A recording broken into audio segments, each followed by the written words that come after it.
रहीम अस्सलाम वालेकुम। Ibrahim agro specialist के चैनल पर तमाम काश्तकार भाइयों को खुशामदीद। दोस्तों, धान की पनीरी कैसे काश्त की जाए, कौन सा बेस्ट तरीका है जिससे जो है दोस्तों हमारा फ़ी एकड़ उगाव जो है वो मुतासिर ना हो, फ़ी एकड़ जो है ना पनीरी जो हम पौधों की तादाद है उसको हम पूरा कर सकें। अब कई काश्तकार भाई बस वैसे ही अंदाजे से पनीरी करा मारा कनक वाली फसल पर, वहाँ पर पनीरी का छट्टा किया, गंदम किया, मुंजी की पराली ऊपर ढकी और पानी लगाना शुरू कर दिया। तो दोस्तों बहुत सारे केसेस में हमने ऐसे देखा है कि पनीरी जो है ना वक्त के साथ साथ झुलसना शुरू हो जाती है, उसमें पीला बनाना शुरू हो जाता है। तो दोस्तों वो ये वजह होती है कि आपने ज़मीन का इंतखाब सही नहीं किया होता, ज़मीन की तैयारी ठीक नहीं की होती, जगह का इंतखाब आपने ठीक नहीं किया होता। तो दोस्तों जैसा कि हमने आपको अपनी गुज़श्ता वीडियोस में बताया, चाहे वो हाइब्रिड राइस है या फिर कायनात है, जो भी आप वैरायटी काश्त कर रहे हैं दोस्तों, पनीरी जो है ना वो बहुत अहमियत की हामिल है। आज की वीडियो में दोस्तों हम आपको बताने वाले हैं कि पनीरी की काश्त के लिए जो सबसे ज़्यादा मौजूद तरीका समझा जाता है आपके अज़ला में, दोस्तों कद्दू का तरीका। इस तरीका कार से दोस्तों इसको बेस्ट तरीका, और इसमें जर्मिनेशन भी आपकी जो है ना वो तकरीबन 90% प्लस जो है ना वो इंश्योर हो जाती है। आइए दोस्तों इस तरीका कार के बारे में हम देखते हैं। जो दोस्तों आपका बीज है, जितना आपने बीज लिया है उस बीज को आप दोस्तों उससे बीज की क्वांटिटी से सवा जो है ना वो गुना ज़्यादा आप पानी ले लें। यानी कि अगर आपने 1 किलो बीज लिया है तो 1.25 लीटर जो है ना वो आप पानी ले लें। इसी तरह अगर दोस्तों इसको बढ़ाते जाएं, मल्टीप्लाई जो है ना वो आप करते जाएं। तो दोस्तों जब 1.25 लीटर पानी ले लिया, उसमें जो है ना कोई भी अच्छा सा सीड ट्रीटमेंट आप मिला लें दोस्तों अच्छे तरीके से। बायो क्रॉप साइंस का होमब्रे जो है ना वो बड़ा ज़बरदस्त है दोस्तों, और तकरीबन एक जो है ना वो बोतल तकरीबन 80 किलो बीज के लिए वो काफ़ी होती है। तो 80 किलो 4 तोड़ों पर 20-20 किलो के आप ये जो है ना आप इसकी पानी की कैलकुलेशन कर लें। ट्यूबवेल की हौज़ी में करनी है या किसी टब में करनी है, किसी बड़े सारे हौज़ में करनी है, तो दोस्तों एक बोतल 80 किलो बीज के लिए वो काफ़ी। आप उसका बीज जो पानी की पैमाइश करने के बाद उसमें अच्छे तरीक़ेकार से मिला के दोस्तों उसमें बीज को 24 घंटे के लिए दोस्तों आप ना भगो दें। दोस्तों जो मरा हुआ या फोका बीज ऊपर तारा आएगा उसको आपने हाथ की मदद से हटा देना। बीज को ज़रा नीचे से आपने टटोलना भी है ताकि जो और मज़ीद फाक है मरा हुआ बीज है वो भी दोस्तों आपका ऊपर आ जाए। कई दोस्त करते हैं बोरियों की बोरियां जो पानी में फेंक देते हैं दोस्तों, जो कि मेरे तरीक़ाकार से, मेरे लिहाज से वो तरीका गलत नहीं, क्योंकि उससे मरा हुआ बीज ऊपर नहीं तरता। तो इसलिए कोशिश करें कि आप बीज को किसी बड़े सारे टब में 2-3 बर्तनों में आप इसको भिगो लें। कोई वो टेंट वाली दुकानों से जो है वो एक्स्ट्रा बर्तन मिल जाते हैं, 2-3 टब परचेज़ करके रख लें। 500-600 रुपये का टब आ जाता है। 4-5 अच्छे टब आप जो दोस्तों ख़रीद कर रखें, क्योंकि राइस की नर्सरी जो है ना वो मतलब कम एकड़ पर भी लगाएं तो ज़्यादा एकड़ पर वो ट्रांसप्लांटिंग हो जाती है।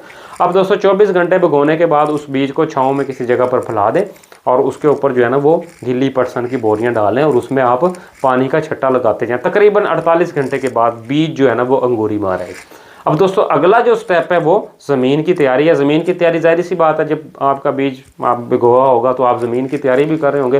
तो दोस्तों ऐसी जगह का इंतखाब करें जो ज़मीन पानी के करीब है। बहुत ज़्यादा चिकनी और भारी ज़मीन का इंतखाब ना करें। अगर थोड़ी सी हल्की महरा उस ज़मीन की खासियत हो दोस्तों आप उसका इंतखाब जो है वो कर सकते हैं। ज़मीन को अच्छी तरह से हमवार करें, हल्का गहरा हल चला के दोस्तों उसको 2 दफ़ा सुहागंद यानी कि ज़मीन को आप भरभरा कर लें। अच्छी तरीक़ेकार से ज़मीन आप नरम कर लें, लेकिन ज़्यादा गहरा ना जाए। अब दोस्तों कई दोस्त यहाँ पर सवाल करते हैं कि रूढ़ी का इस्तेमाल कर लें गले सड़े गोबर। तो दोस्तों बिल्कुल करना चाहिए रूढ़ी का इस्तेमाल, क्योंकि कई दोस्त कहते हैं जी अब रूढ़ी का इस्तेमाल ना करें, जिसकी हीट निकलती है तो ये आपकी जो है ना ये सड़ जाती है। तो दोस्तों आपने ताज़ी रूढ़ी का इस्तेमाल नहीं करना। कम अज़ कम 1 साल पुरानी गली सड़ी रूढ़ी आपने तैयारी में डालनी है और उसको अच्छी तरह से ज़मीन में मिक्स कर देना। गोबर का दोस्तों फ़ायदा क्या होगा कि आप पानी लगाएंगे, गोबर के अंदर पानी जज्ब हो जाता है और दिन के टाइम जब सूरज की तपश ज़्यादा होती है तो वो नमी जो है ना वो नीचे रहेगी। इसलिए दोस्तों गोबर का, गले सड़े गोबर का, ताज़ा का नहीं, गले सड़े गोबर का, ऑर्गेनिक मैटर का लाजमी इस्तेमाल कर लें। अब दोस्तों आपने उसको क्या करना है, अच्छे तरीक़ेकार से पानी से उसको भर देना। तकरीबन 1.5 से 2 इंच पानी आप प्लाट में खड़ा कर लें। अब दोस्तों आपने क्या करना है, जिस बीज की अंगूरी लगी है उसको बहुत एहतियात से, बहुत ज़्यादा तगड़ी मुट्ठी नहीं आपने बंद करनी, क्योंकि बीज की अंगूरी डैमेज हो जाकर बीज का उगाव नहीं होगा। दोस्तों उसको इस तरीक़ेकार से छट्टा नहीं करना, उसको ऐसे ज़मीन पर मारने की तरतीब से इस तरह छट्टा करना, यानी कि फेंकना है, छट्टा नहीं करना। इससे ये होगा दोस्तों ज़मीन के अंदर बीज जो है ना वो धंस जाएगा। अब दोस्तों आपकी जो है ना वो पनीरी आपने जिस तरह काश्त कर दी, अब कोशिश करें कि हर रोज़ शाम के वक्त पनीरी का पानी बदलें। कोई दोस्त कोशिश करते हैं जी सुबह के वक्त हमारी नहर की पानी की बारी है या फिर सुबह के वक्त हमने बोर चलाना, पीटर चलाना, सुबह के वक्त पानी सारा दिन दोस्तों वो पानी हीट मारता है, जिसकी वजह से हमारी पनीरी जुलझ जाती है। रोज़ाना शाम को पुराना पानी एक साइड से निकाल दें और नया पानी दोस्तों आप लगा दें। इस तरीकाकार से दोस्तों इसको कहते हैं कद्दू का तरीका, और ये ज़्यादातर हमारे पंजाब के अजला, हफ्साबाद, शेखुपुरा और इसके बाद जो है नारोवाल, डस्का और दोस्तों तो मुल्का इलाकों में, मंडी बाउद्दीन, इन इलाकों में दोस्तों इस तरीक़ाकार को ज़्यादातर अपनाया जाता है।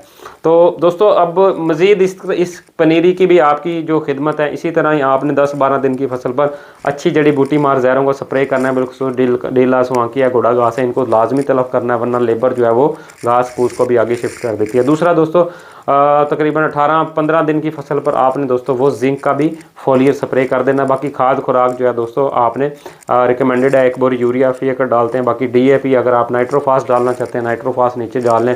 ह्यूमिक एसिड दोस्तों एंड वाले दिनों में आपने जाके फ्लड करना, जब आखिरी पानी लगाएंगे फिर आप ह्यूमिक एसिड और सल्फ़र को जो दोस्तों वो फ्लड कर सकते हैं। इससे ज़मीन नरम हो जाएगी, पोली हो जाएगी, जिससे आपकी पनीरी की पटाई आसान होगी। अगर आप दोस्तों गोबर की गली सड़ी खाद का इस्तेमाल करेंगे तो दोस्तों इससे भी आपकी पनीरी का जो है ना प्रोसेस मुकम्मल हो जाएगा। कोशिश करें हाइब्रिड की पनीरी 25 दिन से ज़्यादा ना हो, और जो दोस्तों सुपर वैराइटीज़ हैं, कायनात हैं, 1509 है, इनकी वैरायटी 35 दिन से ज़्यादा आप इसकी पनीरी को हरगिज़ काश्त ना करें।